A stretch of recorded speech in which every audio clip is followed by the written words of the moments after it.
And when I think about trauma, I find this phrase really helpful. That trauma is something that happens when it is too much too soon, too much for too long, or not enough for too long. Hello, welcome, and thank you for joining me.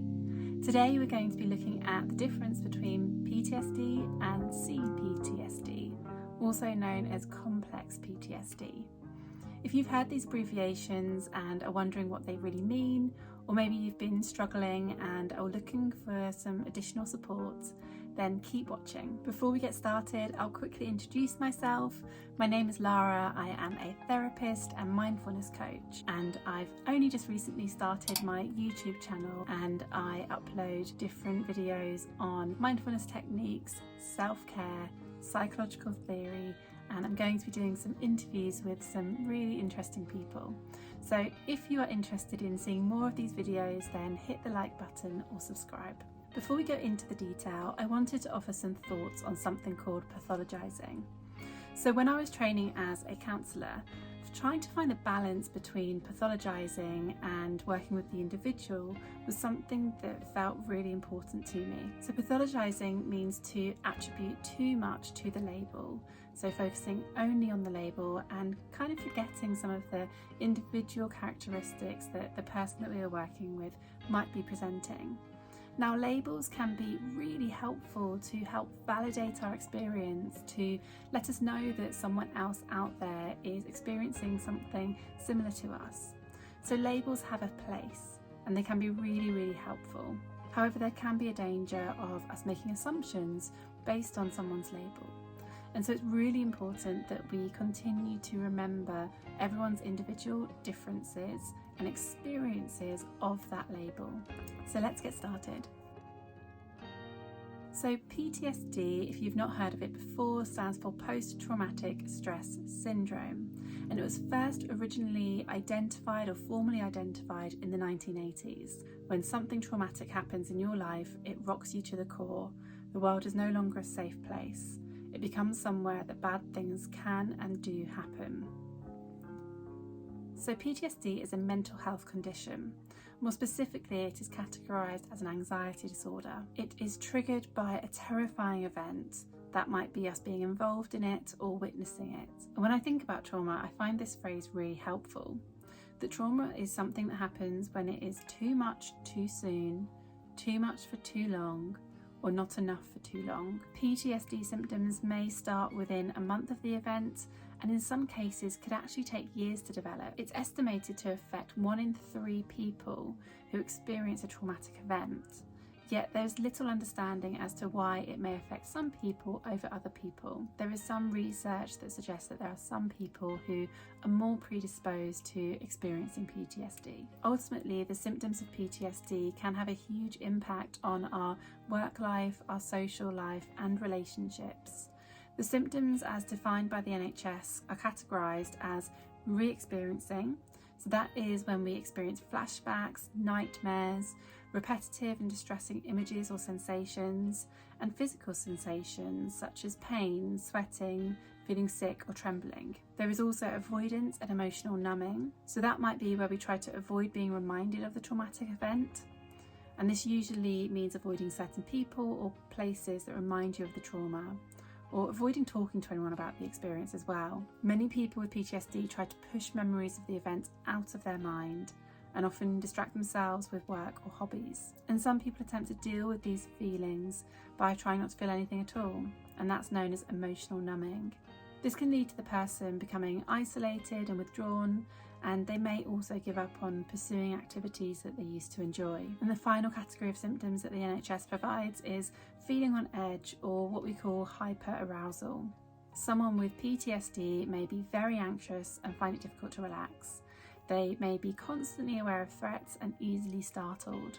For those of you who have been experiencing those physical symptoms and actually you're realising that they could be linked to PTSD, that might come as a surprise. But ultimately, if our body has been stuck in a state of fight, flight, freeze or fawn, where we are physically getting ready to respond to the threat, we may find that we have not got rid of the cortisol and adrenaline that will help us do that. And this can lead to the physical symptoms of headaches, feeling dizzy, and difficulties with our stomach. If you have experienced any of the symptoms that I have mentioned, it may be helpful for other people if you were to mention some of those in the comment section below, for people to know that they're not the only one who experienced this. But don't forget that this is not a confidential space, and so anything that you're going to share, please know that other people will be able to see it. Ultimately, these PTSD symptoms can vary over time, and you may find that they are more present when you are feeling particularly stressed or when you come across reminders of the event.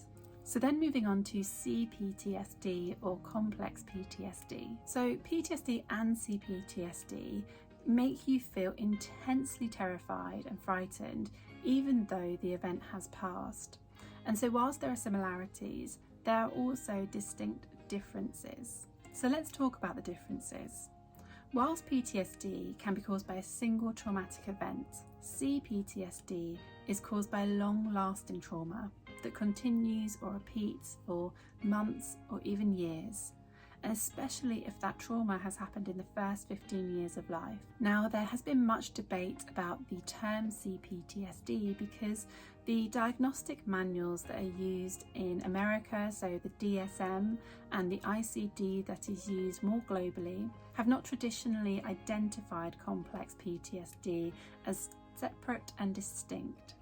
That has recently changed when the ICD introduced complex PTSD as a result of much lobbying and petition. Unfortunately, because it is therefore such a new recognised term, it means that the research that has gone into CPTSD is much more limited, and therefore the support that is available on offer is again much more limited. So it's often considered that CPTSD is considered to be more severe, especially as it is likely to have happened when a child is going through their development stages. The symptoms of complex PTSD are similar to those of PTSD, but specifically the details given by the ICD are severe and pervasive problems in affect regulation. Examples include heightened emotional reactivity to minor stresses, violent outbursts, reckless or self-destructive behaviour, dissociative symptoms when under stress, and emotional numbing, particularly the inability to experience pleasure or positive emotions. Persistent beliefs about oneself as diminished, defeated, or worthless, accompanied by deep and pervasive feelings of shame, guilt, or failure related to the stressor. For example, the individual may feel guilty about not having escaped from or succumbing to the adverse circumstance, or not having been able to prevent the suffering of others. And persistent difficulties in sustaining relationships and in feeling close to others. The person may consistently avoid, deride, or have little interest in relationships and social engagement more generally. Alternatively, there may be occasional intense relationships, but the person has difficulty sustaining them. And so because the term is relatively new and newly recognised, it may mean that your doctor has difficulty in diagnosing you with CPTSD. So if you think this is something that you're experiencing, it's important to log and track the symptoms you're experiencing so that you can go to them with all of the information that you have. Treatment for both PTSD and CPTSD may be relatively similar. As I mentioned, there is little research in this area for CPTSD at the moment. However, it would be understandable that treatment for CPTSD would be longer. And if you are looking for a therapist to work with, whether it is on PTSD or CPTSD, the thing to really look out for is whether they are trauma informed. This means that they will be in the best possible space to be able to help and support you. Living with PTSD or CPTSD can be incredibly overwhelming, so seeking the support of a therapist can be a great first step. However, if you have already tried this or you're looking for more day-to-day things that you can do, then keep listening. If you're experiencing flashbacks, then carry something with you that reminds you of the present. Having that thing in your pocket, whether it is a key ring or a certain pebble, then that can help to ground you in the present moment. Think about its textures, think about its temperature. When you notice yourself experiencing these symptoms, find a way to comfort yourself, whether that is sitting down on the sofa and cuddling up in a blanket, getting some affection from a pet or a friend, listening to some soothing music, watching a film. Find the things that you can put in your toolbox that you know are self-soothing. Keep a diary, make a note of when you're experiencing difficult symptoms. This can help you to identify your triggers and maybe start to understand the early signs of when you're about to be triggered. Try some grounding techniques. Now, for those of you experiencing CPTSD, you may find things like yoga, meditation incredibly uncomfortable. It may be that you do not feel safe in your body. That's okay. What we do need to do is find some way of making you feel grounded, a way that you can tell your mind that you're in a safe place. So exploring different ways of grounding yourself, whether that is using your senses to identify yourself in the present moment, can be really helpful to allow you to really truly understand that you are safe in this moment. Be patient with yourself. Everyone has their own unique response to trauma. It's really important that you are patient with yourself and compassionate in the way that you would be with someone else who is experiencing these difficult emotions right now. For example, if you don't feel ready to talk about your PTSD, then don't. Listen to your body and do what you feel comfortable with. And finally, think about your physical health. Coping with PTSD or CPTSD can be incredibly tiring and exhausting. Your body is trying to defend you from so much whilst you're literally just trying to survive. So it can feel like you don't have much energy left to do the things that help you look after yourself.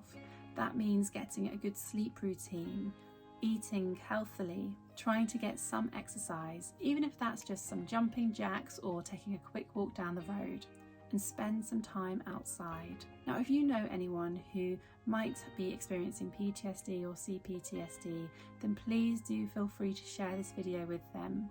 Like this video so that the algorithm likes it and maybe more people can see it, and if they are experiencing PTSD or CPTSD, then they are able to understand some of the support that is out there for them. And subscribe so that you can see more of my videos in the future. Speak to you soon.